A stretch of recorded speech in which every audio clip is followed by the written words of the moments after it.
রবীন্দ্রনাথ ঠাকুর বলেছিলেন, আগে চাই বাংলা ভাষার গাঁথুনি, তারপরে ইংরেজি শেখার পত্তন। এদেশে তার উল্টো। ভাষা রক্ষার জন্য বাঙালিকে দিতে হয়েছে বুকের তাজা রক্ত, করতে হয়েছে সংগ্রাম। ভাষা আন্দোলনের সোপান বেয়ে এসেছে আমাদের মহান স্বাধীনতা। আমাদের ব্যবহারিক জীবনে বাংলা ভাষার ব্যবহার প্রায় উঠে যাই অবস্থায় পৌঁছেছে। বৃহত্তর নিরক্ষর, স্বাক্ষর, স্বল্প শিক্ষিত সাধারণ মানুষ তাদের প্রতিদিনের সামাজিক বিনিময়ের ভাষা হিসেবে লোকভাষা ব্যবহার করেন। তাদের পারিবারিক ও সামাজিক জীবনের ভাষা অভিন্ন। তাই দেশের বিভিন্ন অঞ্চলে স্ব আঞ্চলিক বাংলা ভাষার স্বাভাবিক চলনটি বিদ্যমান।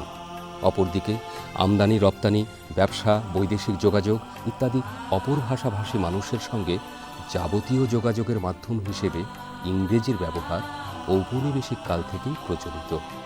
ফলে বাংলার সংকটজনক অবস্থা সর্বত্র বিরাজমান। মৌখিক কথাবার্তায় ইংরেজি, আঞ্চলিক প্রমিত বাংলার মিশেলে তারা এক অদ্ভুত খিচুড়ি ভাষা ব্যবহারে অভ্যস্ত হয়ে পড়েছে। আর এক ভাষা যা তথাকথিত সামাজিক যোগাযোগ মাধ্যমের ভাষা, সে ভাষা বর্ণ, শব্দ, চিহ্ন, প্রতীকের ভাষা। কোর্ট কাছারি, অফিস, আদালত সর্বত্র বাংলা ভাষা উপেক্ষিত। সবাই বাংলার পরিবর্তে ইংরেজিতে কাজকর্ম করতে ভালোবাসেন। কথা ছিল, বাংলাদেশ নামক রাষ্ট্রের সকল কাজ চলবে বাংলায়। সকল স্তরে বাংলা ভাষার প্রাধান্য থাকবে।